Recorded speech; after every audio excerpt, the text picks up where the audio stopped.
kami Forkopimda izin pertemuan di sini dalam rangka mempersiapkan untuk karantina terpusat. Karena setelah kami evaluasi dan melihat di daerah lain, karantina mandiri itu kurang efektif dan efektif. Karena mereka tidak bisa dikontrol, tidak ada obat, tidak ada tugas kesehatan, dan lain-lain. Dan mereka bisa jalan kemana-mana. Sehingga kita ambil lagi waktu dulu PSBB kita karantina di sini terpusat.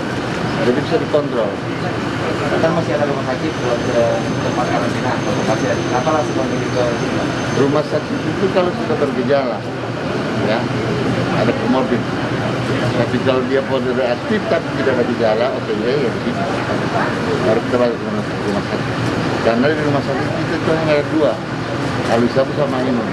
Tempat tidurnya pun terbatas. Alisab 90, Ainun itu cuma 70. Dokter kita hanya satu. Jadi kita selalu waspada. Kalau kayak Pak Gajah bilang tadi, sedia payung sebelum hujan. Berkaca di daerah lain, di Kudus, di Madura, di Kabupaten Bandung, yang begitu meledak semua tanah kabut.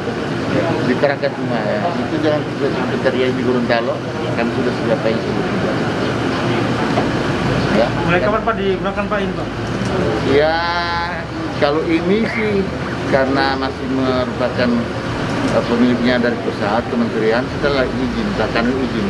Tapi di samping itu kita juga sudah siapkan kurang lebih 100 kamar di Hotel LG, di Klat dan tempat-tempat lain kita siapkan. Jika ada yang, dan saya sudah bikin surat resmi ke pemerintah kabupaten kota, tidak ada lagi namanya karantina mandiri. Berarti Pak, saya kemarin dilakukan oleh PPKM itu sebagian di isolasi mandiri. Sudah dipindahkan? Sudah pindah. Bahkan yang 25 orang lagi saya sudah cek di mana-mana orang itu dan kita bawa ke hotel lagi. Agar mudah kita pantau, ada tim kesehatan di situ, makannya ada, dan mereka bisa keluar.